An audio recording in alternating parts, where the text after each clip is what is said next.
Welcome back to the deep dive. Today, our mission is, well, it's pretty laser focused. We are plunging into a story that just completely dominated the global headlines, the reported end of the Nicolas Maduro regime. And his subsequent delivery into U.S. custody. Exactly. But we're not here for those celebratory news reports, the headlines proclaiming victory. No, not at all. We are taking a monumental stack of analysis from one highly critical and I think deeply skeptical geopolitical expert, Mookie Tenenbaum. And Tenenbaum is just such a crucial voice here for cutting through all that celebratory noise. I mean, the immediate narrative was one of overwhelming success, right? The collapse of a terrible dictatorship. A historic day, I think was the phrase. Right.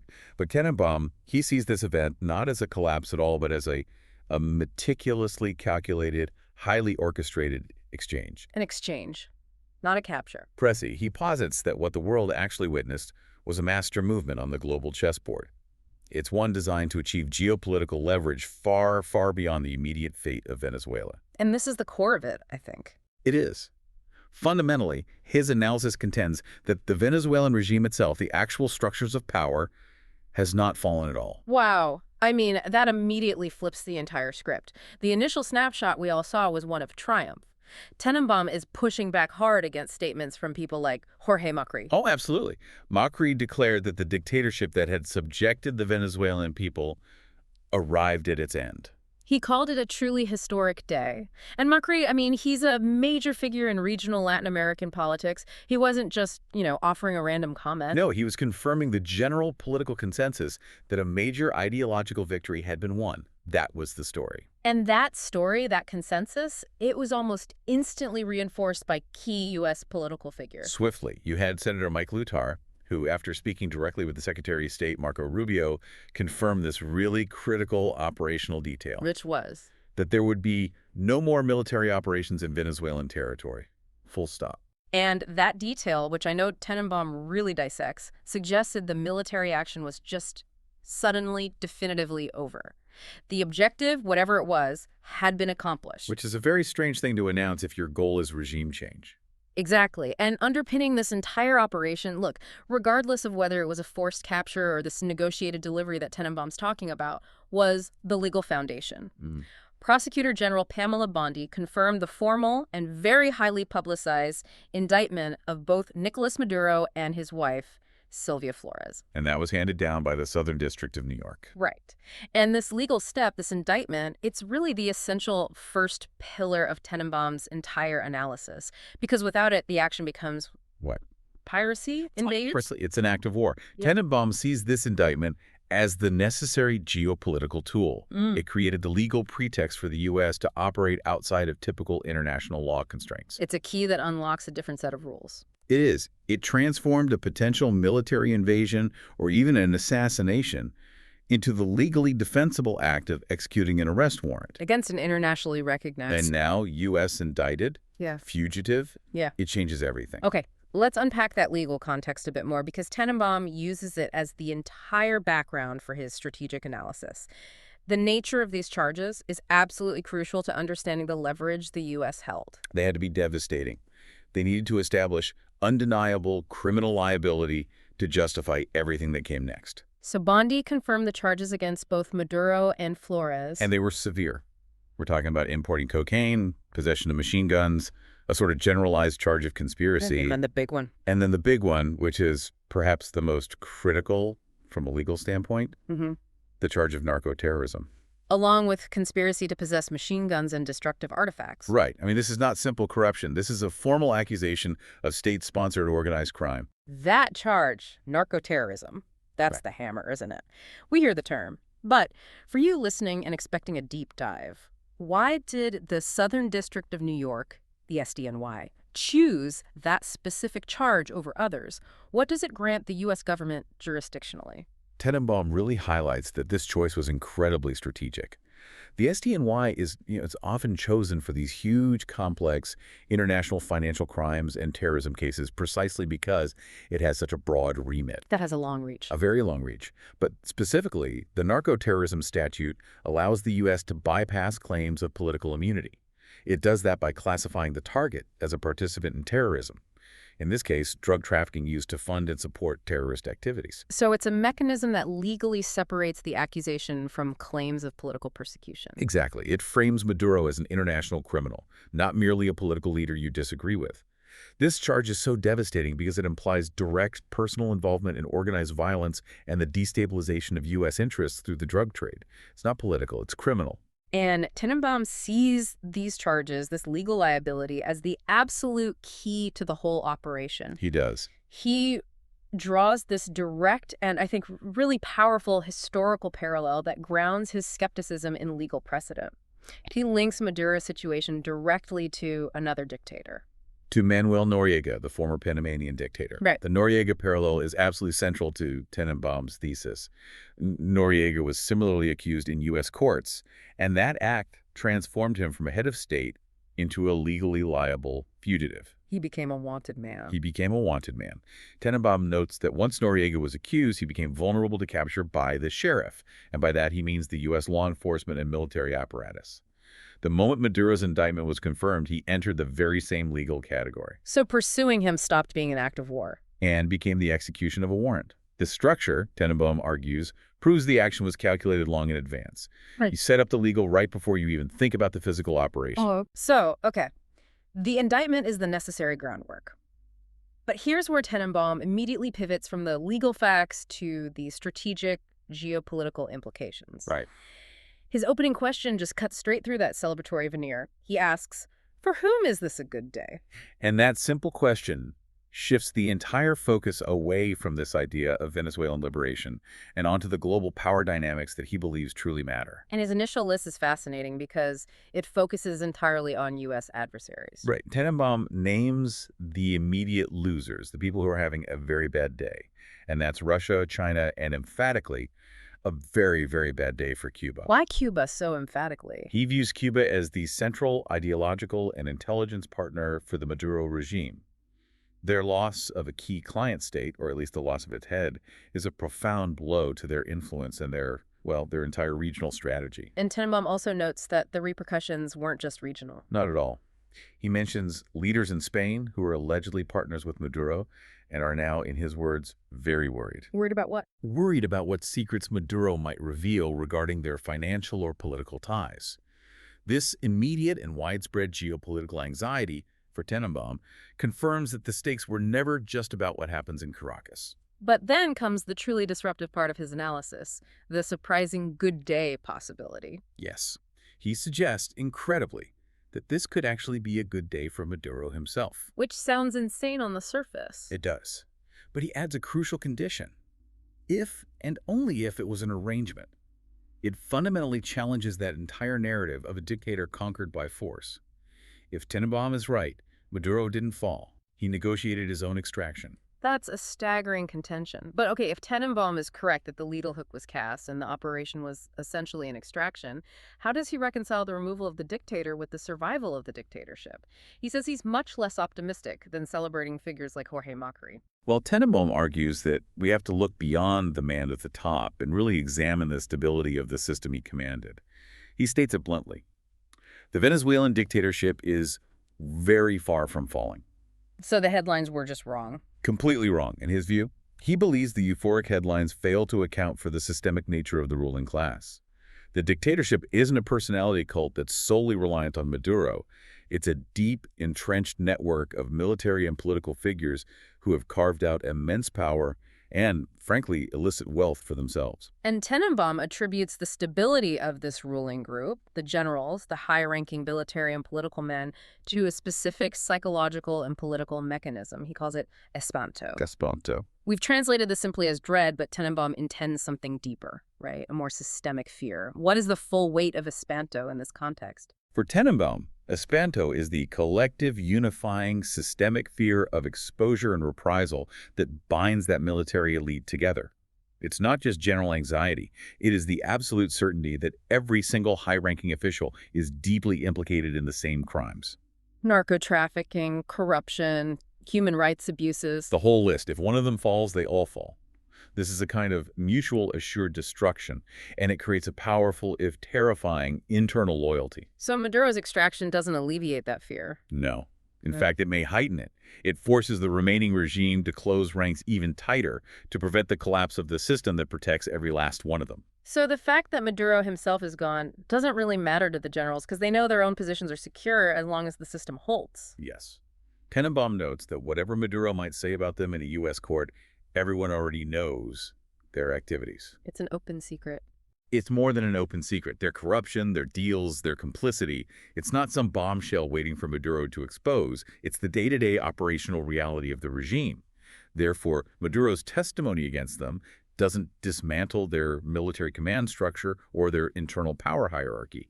The system, held together by that espanto, will maintain itself. The remaining figures will simply, promote another figurehead to the presidency and ensure continuity. Now, before this alleged delivery happened, Tenenbaum had analyzed the profound internal danger Maduro was facing. And this is interesting. He suggests that the biggest threat to Maduro wasn't external, it wasn't the U.S. No, it was internal, from his own people. His own people, who saw him as this unbearable liability once that indictment came down. He was in severe danger. Tenenbaum suggested Maduro ran the very real risk of being killed, not by the Americans, but by Cuban intelligence, which, often maintains a strong, pervasive presence within the regime, or by his own closed acolytes. These are the absolute closest circle of power key generals or figures like Diosdado Cabello. Their fear was that Maduro's presence, especially as a U.S. indicted figure, was a beacon for destabilization. He was risking the entire enterprise for everyone. So if they acted internally, they could present a fait accompli. Maduro's dead, tragic accident, whatever. The crisis is averted and they maintain control. Right. The fact that the U.S. extraction happened instead suggests two things, according to Tenenbaum's analysis. One being, Either the U.S. deal was just quicker and safer for Maduro than waiting for an internal coup. or the U.S. actively negotiated with those internal rivals to facilitate the delivery. Exactly. Thus preventing Maduro's assassination and, crucially, securing the intelligence asset. That latter point feels critical. Tenenbaum is constantly asking, what secured the intelligence? If Maduro had died internally in some kind of palace coup. The U.S. would lose their primary source of information on Russia and China in the region. This absolute need to secure the asset, the man who knows the secrets, it suggests the U.S. had a vested interest in negotiating his safety and his extraction, perhaps even from his own security chiefs. This analysis of the regime's internal stability extends directly to Tenenbaum's profoundly pessimistic view of the democratic opposition. Oh, yes. He offers a truly stark assessment of figures like Maria Corina Machado and Edmundo González Urrutia, who were, reportedly ready to assume power. He is unsparing here. He views their expectation of assuming power as, and I'm quoting, living an illusion. That's harsh. It is. And Tenenbaum, as an analyst, he's quick to state that he wishes for a positive democratic outcome. But he sees no grounded political analysis that supports how the opposition could possibly assume power against a military elite that's unified by espanto. They just don't have the levers of power. They lack control over state institutions, the judiciary, and most importantly, the armed forces. They have popular support, perhaps, but they don't have guns. So he sees the celebratory sentiment that the dictatorship is over as dangerously misleading for the opposition leaders themselves. What specific dangers does Tenenbaum warn them about if they try to capitalize on Maduro's absence? The danger is manifold. First, Tenenbaum warns that if they attempt to actually take power, the regime will respond with repression. Right. Now, the remaining leaders might initially try not to irritate the Americans too much with, overt massive brutality, but repression will be the inevitable defense mechanism against any real democratic challenge. But then Tenenbaum raises a truly cynical and almost insidious possibility, a legal strategy to neutralize the democratic opposition. Yes, and this is chilling. He raises the possibility that these opposition figures could end up jailed or worse, accused themselves. Accused of what? Anything. If the new regime leaders decide they need to eliminate a threat, they could simply accuse Machado or Urrutia of having participated in drug trafficking or corruption alongside Maduro's people. And since they control the courts, They have complete control over the judiciary. A charge becomes a conviction. This would not only neutralize them legally and politically, but it would also severely damage their international reputation. It would lead to them running out of money as they face these crippling legal battles. so it's a way to completely discredit them on the world stage. Exactly. Hmm. Tenenbaum sees this as a very likely scenario to ensure the continued dominance of the existing power structure, even with a new face at the top. That paints a picture where the democratic transition isn't just stalled, it's actively cannibalized by the surviving military structure. It is. And it takes us directly to Tenenbaum's central, most radical claim. The entire operation was a theatrical performance, a puesta en escena, A puesta en escena, yes. masking a deeply negotiated surrender.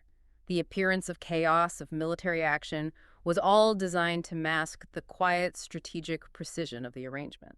That phrase, puesta en escena, is so critical here. It literally means setting the stage. It was theater designed for public consumption and for geopolitical signaling. It was not an honest depiction of the operation. Okay, so if it was theater, where's the evidence? Tenenbaum argues that the evidence for this arrangement lies in two key areas: the immediate cessation of military action and the very specific nature of the extraction itself. Let's start with the cessation of military action. Marco Rubio confirming that operations in Venezuela are over. Tenenbaum argues this is the smoking gun. Why? Think about it. If the goal of the U.S. had been regime change, the wholesale removal of the dictatorship, then the military operations would have just been beginning. Right. You don't stop the pressure the second the dictator is gone. You double down. You use the power vacuum to destabilize the remaining military structure and support a democratic transition. The fact that the U.S. declared operations finished confirms for Tenenbaum that the mission was very narrowly defined: acquire the indicted individual and his associated intelligence. Mission accomplished? Mission accomplished. Regime change was not the goal.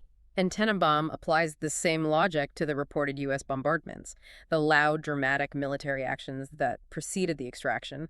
He doesn't see them as a genuine military campaign. Not at all.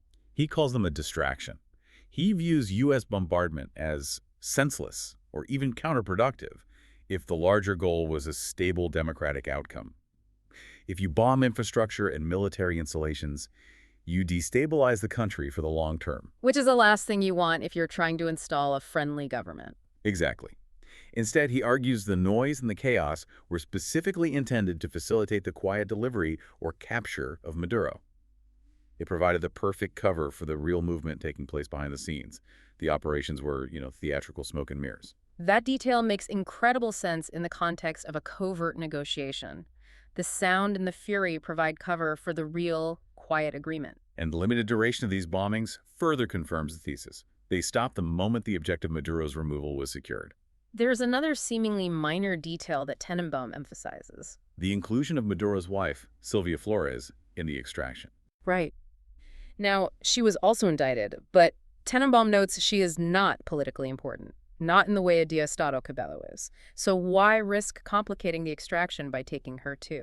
Tenenbaum suggests that taking her was an essential part of the arrangement. It wasn't an operational necessity, it was a personal term, it was a concession negotiated to ensure Maduro's full cooperation and his safe passage. A non-negotiable for him, perhaps. You can have me, but my wife comes with me. Something like that. It speaks to a negotiation, not a military capture. So if the entire operation was this theatrical arrangement, what were the terms of the deal, according to Tenenbaum's speculation? He lays out a pretty clear path through the U.S. judicial system that sounds strikingly lenient given the gravity of charges like narco-terrorism. It does. Tenenbaum believes Maduro will almost certainly plead guilty under an agreement with the prosecution. A plea deal. A plea deal. The calculation is simple, and it's based on standard U.S. prosecutorial leverage. The more critical intelligence Maduro provides, the more he speaks about the dealings with Russia, China, and Cuba, the less punishment he will receive. Potentially resulting in? Potentially resulting in none at all. For the U.S., the intelligence value far outweighs the punitive value of his incarceration. Okay, but here's where we have to inject some skepticism into Tenenbaum's analysis, right?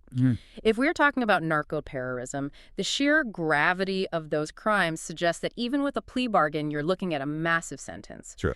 What makes Tenenbaum so confident the U.S. would prioritize intelligence over the legal demands of justice for, the thousands of victims of the drug trade and the Venezuelan people themselves? And that's a fair question. Tenenbaum believes the answer is purely geopolitical, and it relates right back to his core thesis. Venezuela itself is not the ultimate objective. Global leverage is. The bigger picture. Always the bigger picture. If Maduro possesses intelligence that can cripple Chinese financial schemes in Latin America or expose the location of Russian military assets, that knowledge is deemed infinitely more valuable to U.S. national security and foreign policy than ensuring Maduro spends the rest of his life in a maximum security prison. It's a cold calculation. A very cold calculation. He even offers that specific, almost humorous anecdote from a friend of his. The one about Wyoming? Yeah, that Maduro might end up on a ranch in Wyoming. It's a bit of a joke, but it captures the cynical heart of this trade-off. Intelligence and leverage are the ultimate currency, not justice. And this leads to Tenenbaum's alternative internal delivery scenario, the idea that the puesta en escena could have been facilitated by his rivals. Right. Tenenbaum suggests a scenario where key regime figures, most notably someone like Diosdado Cabello, delivered Maduro as a kind of peace offering. A sacrifice. A sacrifice. The request would have been a direct bargain. Take Maduro and leave us alone. Which aligns perfectly with what Marco Rubio confirmed. Perfectly. The cessation of military operations. By ceasing military action, the U.S. essentially confirmed the deal. We got the indicted man, the core regime structure can survive. This scenario just further confirms Tenenbaum's thesis about the regime's survival through a self-preserving internal agreement. The crucial point, then, is that the entire focus was not humanitarian or domestic, but geopolitical. So now we shift to Tenenbaum's analysis of the global implications, the true objective behind this action, which he frames as a master movement played by Donald Trump. And this is where the story truly unfolds for Tenenbaum. He emphasizes this repeatedly, that Venezuela itself is not important in this story compared to what Maduro knows. His knowledge is the raw, untainted power the U.S. sought to acquire. And what exactly does this knowledge entail that makes it so valuable? It's not just general gossip, right? No, not at all. Tenenbaum suggests Maduro knows about the specific granular details of relationships with Russia and China. This means things like the financial architectures they use for sanctions evasion, specifics on Chinese debt structuring related to resource extraction, and details on where and how Russian military and intelligence assets operate in the Western Hemisphere. So his silence or his speech is the leverage. It's the greatest political leverage against these world powers. If Beijing knows that Maduro can testify about illegal debt for oil schemes, or if Moscow knows he can pinpoint the location of sensitive military installations, their entire geopolitical strategy in Latin America is immediately compromised. The threat of exposure, not just the extraction itself, is the real leverage. So Tenenbaum views the entire action as a calculated master movement by Donald Trump to gain leverage against four separate adversaries: Russia, China, Spain, and Cuba in one single stroke. It's a multi-dimensional attack that uses intelligence as the weapon of choice. And Tenenbaum decodes the implied message Trump is sending. It's a statement of capability and intent. First, the warning to Russia and China is basically, you messed with my allies, so I mess with yours. A tit for tat on a global scale. Exactly. It signals that the U.S. is willing to escalate these proxy conflicts by dismantling their strategic partners, even if it requires a complex theatrical extraction operation like this one. And the second, more dangerous message for Beijing and Moscow is, I have someone who's going to talk about you. This is the real source of geopolitical dread. Knowing that a key partner has now flipped and is actively cooperating with the U.S. intelligence and legal apparatus, it creates deep uncertainty and suspicion across all their global operations.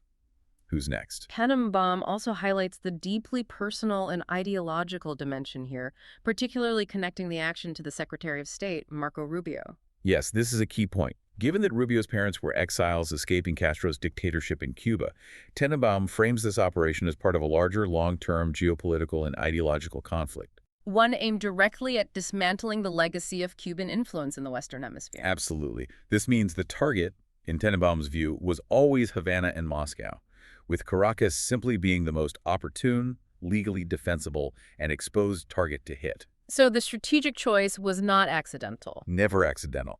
The U.S. didn't just pick a random adversary. It picked a target that had been formally indicted in its own courts, and one that offered the maximum intelligence return against its greatest geopolitical rivals, while also carrying a profound ideological weight for key actors like Rubio. It checks all the boxes. Tenenbaum then suggests the action also sends an important nudge. He calls it a codazo to Iran. The codazo, yes. This connection seems less direct than the others, but Tenenbaum places it within the context of recent U.S. warnings regarding intervention. So what exactly is a codazo in this context, and why is Iran the target?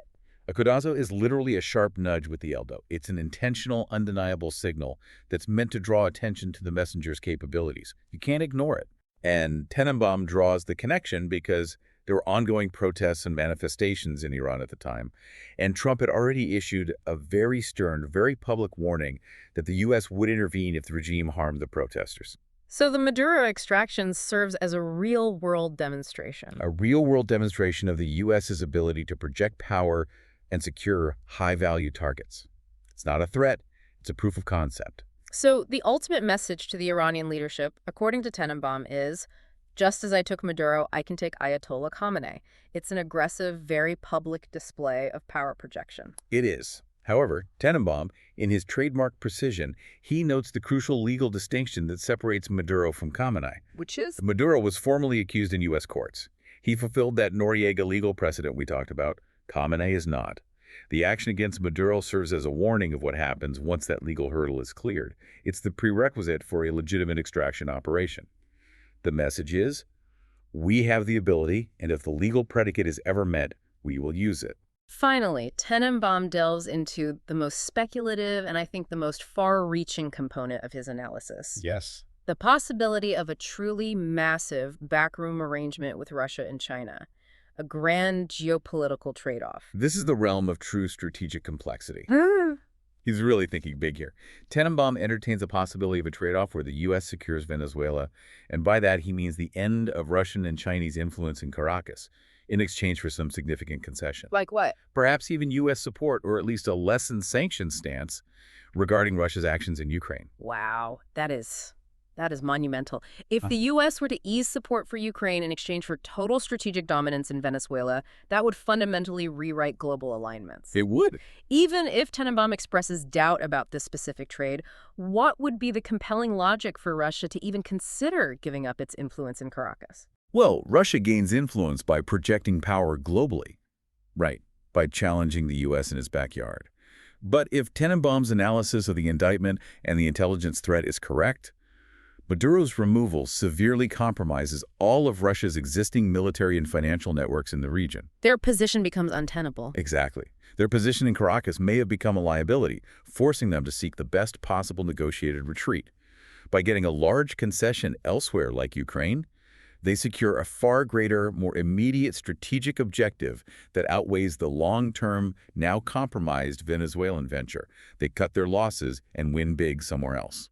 And for the U.S., while sacrificing support for Ukraine would be politically devastating, it would secure the hemisphere from major rival influence, gain unprecedented intelligence on Russian military hardware and Chinese financing structures, and solidify regional control. It's a high-stakes, ruthless calculation. And Tenenbaum concludes by acknowledging that while he doubts this specific trade happen, Trump is very skillful, and that we may be seeing 2 or 3 steps ahead. And this specific point just underscores Tenenbaum's entire analytical approach. He demands that we look beyond the surface narrative, beyond the headlines. The fact that he even considers such a massive geopolitical trade-off shows that he believes the entire Maduro operation was governed by the highest levels of global strategy, where the fate of one small country is merely a bargaining chip in a much larger game involving continental spheres of influence. So let's try to synthesize Tenenbaum's complex argument for everyone listening. The widespread celebration of the fall of Maduro was, in his view, a calculated misdirection, a puesta en escena.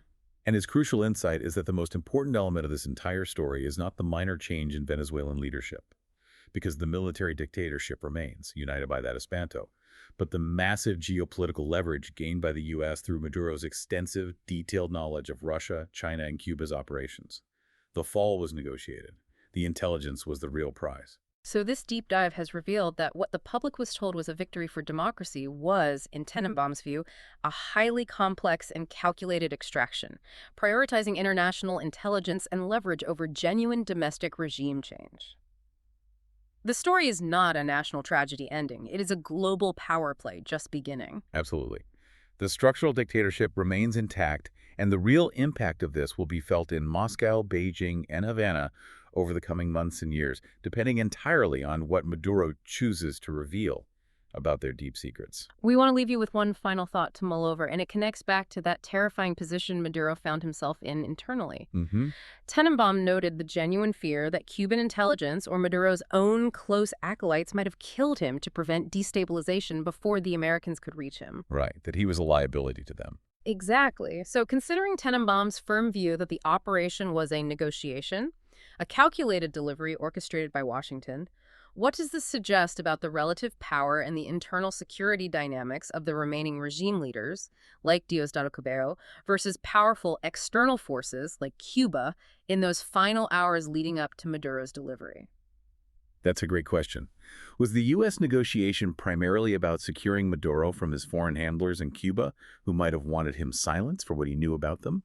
Or was it about securing him from his internal rivals like Cabello, who might have wanted to seize power for themselves and blame the Americans for his disappearance? The nature of that delivery, who was at the table, it may tell us precisely who holds the dominant leverage in the surviving dictatorship structure. Who's really running the show now that Maduro is gone? A deeply complex question of allegiance and survival that the world headlines simply failed to cover.